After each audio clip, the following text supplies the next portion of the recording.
আশির দশকে আবির্ভাব ঘটে একটি ব্যান্ডের। পশ্চিমা মিউজিক দ্বারা অনুপ্রাণিত হয় সেই ব্যান্ডের নাম ওয়ারফেজ।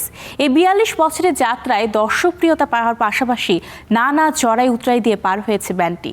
তবে এখনো এতটুকু কমেনি তাদের জনপ্রিয়তা, বরং সময়ের সাথে সাথে প্রজন্মের পর প্রজন্ম তারা এখনো হয়ে আছেন দেশের ব্যান্ড জগতের কাণ্ডারি। সেই রেশ ধরে এবার তাদের ঝুলিতে যুক্ত হতে যাচ্ছে দ্বিতীয় সর্বোচ্চ রাষ্ট্রীয় সম্মান ২১শে পদক।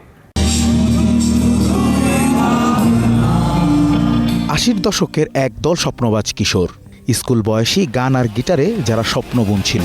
কয়েক দশক পেরিয়ে সেই সুদীর্ঘ গল্পটার নাম ওয়ারফেজ।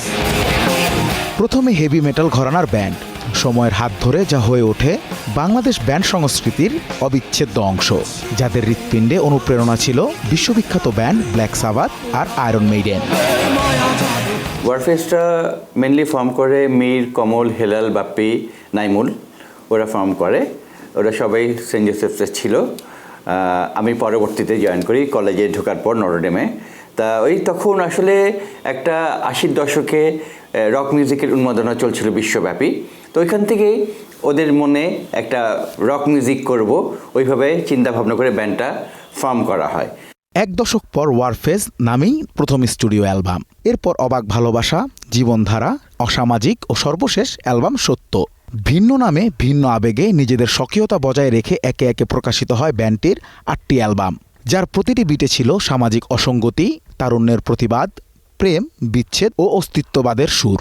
ওয়ারফেজ নামটা দিয়েছে বেসিক্যালি আমাদের বন্ধু, ওয়ারফেজের one of the founder member মিট, ও দিয়েছে। আসলে তো আমাদের তখন তো ওই স্করপিয়ন্স, ব্ল্যাক সাবাথ একটা এরকম মেটাল টাইপের নামের ছিল, তো ওইভাবে ওর মাথায় এসছে ওয়ারফেজ।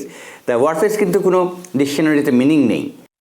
৪ দশকের দীর্ঘ পথ চলায় ভাঙা গড়া অব্যাহত থাকলেও সঙ্গীতের সাথে বিচ্ছিন্ন হয়নি যাত্রা।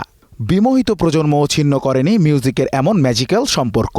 বাংলাতে এই রকের ব্লেন্ডটা যে শুরু করলাম, এটা সবার মনে ওই সময় দাগ কেটেছিল। দাদা, ছেলে, তারপর তার ছেলে, নাতি সবাই আসতেছে, ৩-৪ জেনারেশন, এবং তারা প্রত্যেকেই ওয়ারফেজের গান শুনছে, ওয়ারফেজকে ভালোবাসে। তারা বিদেশে ব্রড আপ হলেও অনেক দেখেছি বাংলা ভাষা সঠিকভাবে জানে না, কিন্তু ওয়ারফেজ তারা ঠিকই শুনছে। যুগপৎ এই পথ চলার সম্মাননায় যেন দেশের দ্বিতীয় সর্বোচ্চ রাষ্ট্রীয় সম্মান ২১শে পদক। বাংলাদেশের প্রেক্ষাপটে কোনো প্রতিষ্ঠান হিসেবে এবারই প্রথম এই পদক পেল হেভি মেটাল ব্যান্ড ওয়ারফেজ। উচ্ছ্বসিত প্রতিটি ব্যান্ড সদস্যরা কৃতজ্ঞতার সাথে স্মরণ করেছেন ব্যান্ডের সাথে যুক্ত পুরনোদেরও। এই ২১শে পদক যে আমরা অর্জন করেছি, এটার জন্য আমাদের ফাউন্ডিং লাইন আপ থেকে এখন পর্যন্ত ওয়ারফেজে যারা কাজ করে গেছেন এবং যাচ্ছে, আমরা প্রত্যেকের কাছে কৃতজ্ঞ। দেশের প্রথম রক ব্যান্ড হিসেবে পেতে চলেছে দ্বিতীয় সর্বোচ্চ রাষ্ট্রীয় সম্মান ২১শে পদক। এই অর্জনে উচ্ছ্বাস প্রকাশ করেছেন ব্যান্ডটির বর্তমান ভোকাল পলাশ নূর। ২১শে পদক প্রাপ্তির যে অনুভূতি, এটা আসলে আমার পক্ষে ভাষায় প্রকাশ করাটা অনেক কঠিন, অনেক কষ্টসাধ্য। আসলে এই ফিলিংসটা, এত বড় অর্জনের এই ফিলিংসটা আসলে একেবারে ইনকম্পারেবল। আমি কৃতজ্ঞতা জানাই আমাদের লক্ষ কোটি যারা ভক্ত শ্রোতা আছেন তাদের প্রতি, এবং সেক্ষেত্রে এটাও অনুরোধ করতে চাই যে বাংলা গানের সাথে থাকুন, কারণ আমরা দেখিয়ে দিতে চাই বিশ্বকে যে বাংলা গান সবার থেকে শ্রেষ্ঠ।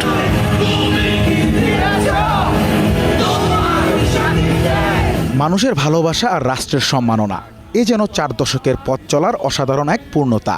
রূপকথার মহারাজের প্রতিচ্ছবি হয়ে আজীবন আলো জ্বেলে যাক প্রিয় ব্যান্ড ওয়ারফেজ, এমনটাই আশা ভক্তদের। Anas Imran, star entertainment.